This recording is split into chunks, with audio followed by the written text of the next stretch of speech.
The San Antonio Spurs failed. They did not win the NBA Finals. And there was many reasons. Let's dive into those reasons right now. Here's Anunoby, back out to Hart. This will shoot. That was close. 8 seconds. Right here, Wemby, because he lunges. Behind the back, drives, gets inside.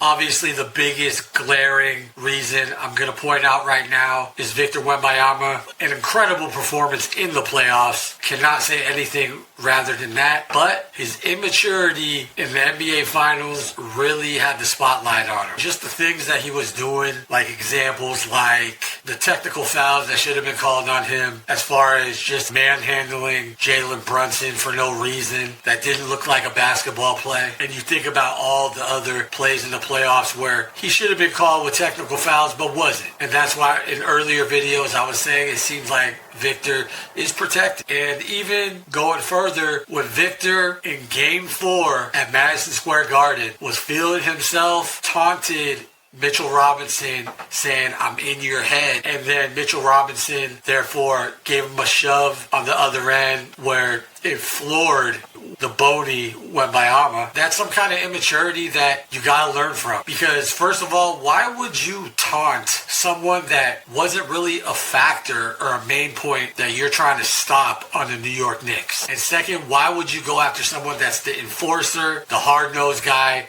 and you know he's going to retaliate? And honestly, when he retaliated, that made me very happy because that's something that we haven't seen in the NBA in a long time. Basically, Mitchell Robinson coming back to set the tone. And Wemby just throughout the finals was crying for calls like he deserved them. He's got to remember he's only 22. While he's a phenom, he is the alien. He is not going to get every call, and you need to suck it up and play and will yourself to win. It's the final clip of him at the ending press conference after the Knicks won the finals, and he's just, "Thank y'all, see y'all, never."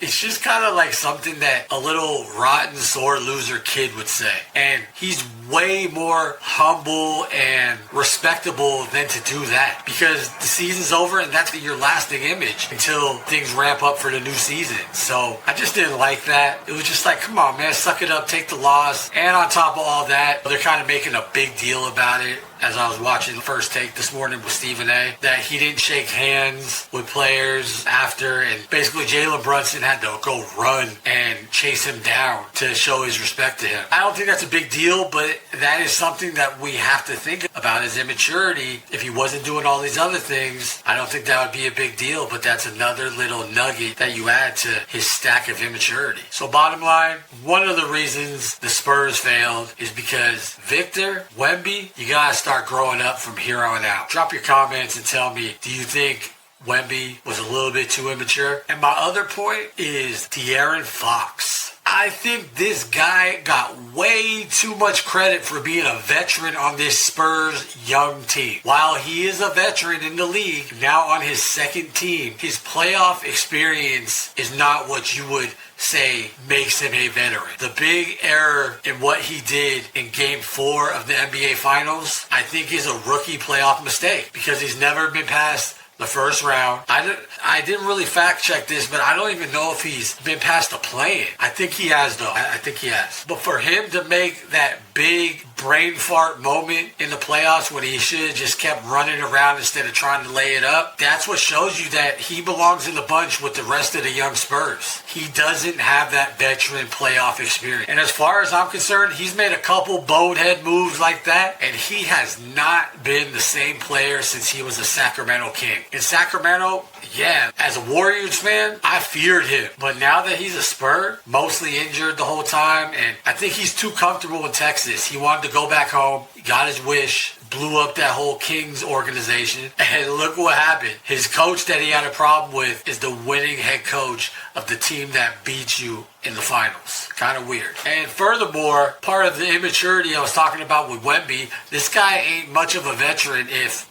2-3 days after you lose in the finals, the stupid things happen. You unfollow the Spurs on Instagram. And in this day and age, usually when that happens, that means you're going to be requesting a trade or you're on the outs with the organization. And I can see that happening, honestly, because in the NBA Finals, Dylan Harper stepped up. he was a monster. A little monster, but he was still a monster. And I think the role that they had De'Aaron Fox in, that's going to be Dylan Harper's next year. So the San Antonio Spurs might be saying bye to De'Aaron Fox, but I don't really think that's a bad decision or a bad move. He did not earn his keep in these playoffs. And basically, one and the same for my last reason is that the Spurs could not finish games. And this was not a one-game issue. The Spurs built double-digit leads in the finals, but repeatedly let the New York Knicks storm back. Game 5 is a perfect example of that. Let's go Game 4. They were up by 29, and the Knicks still won that game.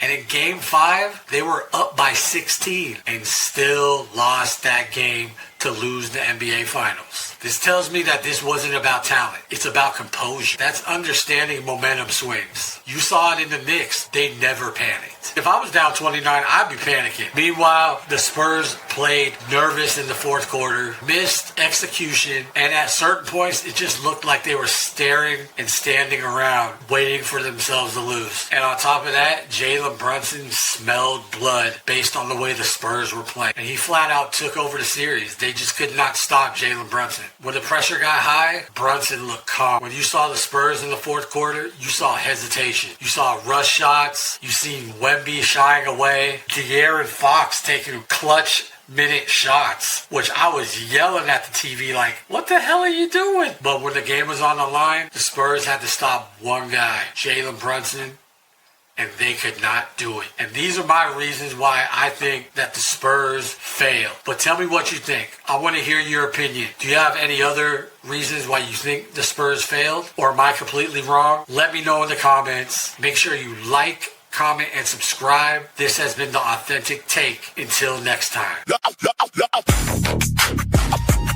Authentic Take. The real, no fake. The Authentic Take. Yeah, the real, no fake.